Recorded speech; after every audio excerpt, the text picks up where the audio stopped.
घरी आपण गॅस वापरतो का नाही स्वयंपाक बनवण्यासाठी? हा? हो हो कुठला गॅस वापरतो आपण? त्या गॅसमध्ये काय भरलेलं असतं? कुठला गॅस भरलेला असतो त्या टाकीमध्ये? LPG gas. कुठला gas? LPG gas. LPG gas. Very good आहे ना. आता हा जो एलपीजी आहे याचा फुल फॉर्म सांगता येईल का कोणाला? एलपीजीचा फुल फॉर्म नाही. एलपीजी म्हणजे काय? Liquefied petroleum gas. ठीक आहे. आता जो हा गॅस वापरतो आपण घरी, तर हा समजा आपल्या घरी लीक झाला तर वास येतो का आपल्याला? हो येतो. येतो ना. हो. कसा येतो वास? चांगला येतो की वाईट येतो? वाईट. वाईट घाण वास येतो आहे ना. बरोबर. हो सडलेल्या अंड्यासारखा वास येतो. हो. हो की नाही.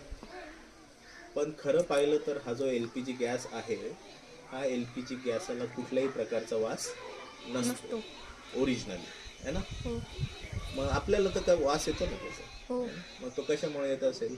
आता समजा आपला गॅस कंपनीमध्ये भरला जातो की नाही आहे ना. हो. मग ज्यावेळेस तो गॅस कंपनीमध्ये भरला जातो त्यावेळेस काय होतं, त्याच्यामध्ये केमिकल टाकतं वास येण्यासाठी. हो.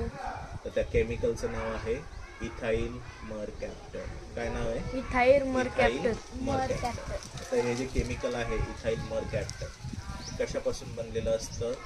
कार्बन, हायड्रोजन आणि सल्फर. कशापासून? कार्बन, हायड्रोजन आणि सल्फर. कळलं? याच्यामध्ये शक्यतो जो सल्फर आहे, सल्फरचा जो वास असतो तो सडलेल्या अंड्यासारखा असतो. कळलं?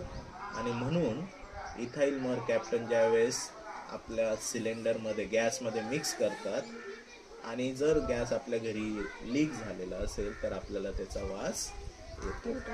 कळलं? त्याच्यामुळे हे इथाईल मरकॅप्टन आपल्यासाठी खूप महत्त्वाचं केमिकल आहे. ठीक आहे.